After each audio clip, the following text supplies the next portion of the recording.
സ്വന്തം ഇഷ്ടം പ്രവർത്തിക്കാൻ സാധിക്കാത്ത അള്ളാഹുവിന്റെ സൃഷ്ടികളാണ് മാലാഖകൾ. അള്ളാഹുവിന്റെ ഓരോ കൽപ്പനയും അവരനുസരിക്കുന്നു. കാരണം സ്വേഷ്ടം പ്രവർത്തിക്കാൻ സാധിക്കില്ല. പക്ഷേ മനുഷ്യന് സ്വന്തം ഇഷ്ടം പ്രവർത്തിക്കാം. അതുകൊണ്ട് അള്ളാഹുവിന്റെ പാപമോചനവും കരുണയും ദയയും അവൻ അനുഭവിക്കുന്നു. അള്ളാഹുവിന്റെ മറ്റൊരു വിശേഷണം അള്ളാഹു ഇഷ്ടപ്പെടുന്നു എന്നതാണ്. അള്ളാഹുവിനെ വിശ്വസിക്കുന്നവരെ അവൻ ഇഷ്ടപ്പെടുന്നു എന്ന് ഖുർആനിൽ ധാരാളം സ്ഥലങ്ങളിൽ പറഞ്ഞിട്ടുണ്ട്. വിശ്വസിക്കുന്നവരെയും ക്ഷമിക്കുന്നവരെയും നന്മ ചെയ്യുന്നവരെയും ഭക്തരെയും ക്ഷമാലുക്കളെയും ഇഷ്ടപ്പെടുന്നു എന്ന് അവൻ പറയുന്നു. അവനെ സമീപിക്കുന്നവരെയും വിശ്വസിക്കുന്നവരെയും അവൻ ഇഷ്ടപ്പെടുന്നു.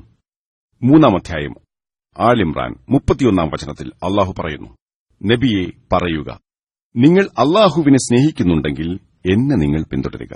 എങ്കിൽ അള്ളാഹു നിങ്ങളെ സ്നേഹിക്കുകയും നിങ്ങളുടെ പാപങ്ങൾ പൊറുത്തു തരികയും ചെയ്യുന്നതാണ്. അള്ളാഹു നബിയോട് പ്രഖ്യാപിക്കാനും പറയുന്നു, നിങ്ങൾ അള്ളാഹുവിനെ ഇഷ്ടപ്പെടുന്നുവെങ്കിൽ നിങ്ങൾ എന്നെ പിൻപറ്റുക. എന്നാൽ അള്ളാഹു നിങ്ങളെ ഇഷ്ടപ്പെടും, നിങ്ങളുടെ പാപങ്ങൾ പൊറുത്തുതരും. തിർമിദി ഉദ്ധരിക്കുന്നു, സ്വഹീഹായ ഒരു ഹദീസിൽ നബി സല്ലല്ലാഹു അലൈഹി വസല്ലം പറയുന്നു, ഹദീസ് നമ്പർ 3540, നബി സല്ലല്ലാഹു അലൈഹി വസല്ലം പറയുന്നു, അള്ളാഹു പറഞ്ഞു, നിങ്ങൾ എന്നോട് ചോദിച്ചാൽ ഞാൻ നിങ്ങൾക്ക് ഉത്തരം നൽകും. പാപമോചനം ചോദിച്ചാൽ പാപമോചനം തരും. നിങ്ങളുടെ പാപങ്ങൾ മേഘത്തോളം എത്തിയാലും ശരി, ഞാനത് പുറത്തുതരും. നിങ്ങളുടെ പാപങ്ങൾ ഭൂമിയോളം ഉണ്ടെങ്കിലും ശിർക്ക് ചെയ്യാതെ എന്നോട് ചോദിച്ചാൽ ഞാൻ പുറത്തുതരും.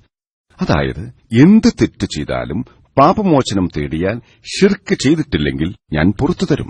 കാരുണ്യവാൻ എന്നാണ് അള്ളാഹുവിന്റെ ഒരു വിശേഷണം. പ്രിയപ്പെട്ട പ്രവാചകൻ സല്ലല്ലാഹു അലൈഹി വസല്ലം പറഞ്ഞു, സഹീഹ് മുസ്ലിമിന്റെ 4-ാം വാള്യം 6765-ാം ഹദീസിൽ പറയുന്നു, കഴിവിന്റെ പരമാവധി നല്ല കാര്യം ചെയ്ത് സന്തോഷവാനാകുക. സ്വന്തം കർമ്മങ്ങൾ കൊണ്ട് മാത്രം ഒരാൾ സ്വർഗ്ഗത്തിൽ പ്രവേശിക്കുകയില്ല എന്ന് നബി സല്ലല്ലാഹു അലൈഹി വസല്ലം പറഞ്ഞപ്പോൾ സ്വഹാബാക്കൾ ചോദിച്ചു, നബിയെ, താങ്കളും പ്രവേശിക്കില്ലേ? നബി പറഞ്ഞു, ഇല്ല. അള്ളാഹുവിന്റെ ദയയും കാരുണ്യവും പാപമോചനവും കൊണ്ട് എന്നെ മൂടിയാലല്ലാതെ എനിക്കും സ്വർഗ്ഗത്തിൽ പ്രവേശിക്കാൻ സാധിക്കില്ല. അള്ളാഹുവിന്റെ കാരുണ്യമില്ലെങ്കിൽ ഒരാൾക്കും സ്വർഗ്ഗപ്രവേശനം സാധ്യമല്ലെന്ന് നാം മനസ്സിലാക്കുക. ഖുർആൻ 6-ാം അധ്യായം അൽ-അൻആം 160-ാം വചനത്തിൽ അള്ളാഹു പറയുന്നു, ഒരാൾ ഒരു നന്മ ചെയ്താൽ 10 ഇരട്ടിയായി പ്രതിഫലം നൽകും. ഒരു തിന്മ ചെയ്താൽ അത് 1 മാത്രമേ പരിഗണിക്കുകയുള്ളൂ. അള്ളാഹു യാതൊരു അനീതിയും കാണിക്കുകയില്ല. ഒരാൾ ഒരു നന്മ ചെയ്താൽ ഏറ്റവും ചുരുങ്ങിയത് 10 ഇരട്ടി പ്രതിഫലം നൽകുമെന്ന് ഖുർആനിലൂടെ പറയുന്നു. ഒരു തിന്മ ചെയ്താൽ അതിനെ 1 മാത്രമായിട്ടാണ് പരിഗണിക്കുക.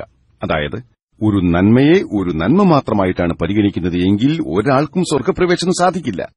ഒരു നന്മയ്ക്ക് 10 ഇരട്ടി പ്രതിഫലം നൽകി സ്വർഗ്ഗത്തിൽ പ്രവേശിപ്പിക്കുന്നത് അള്ളാഹുവിന്റെ കാരുണ്യമാണ്. കർമ്മങ്ങൾക്ക് പ്രാധാന്യമില്ല എന്നല്ല ഇതിനർത്ഥം.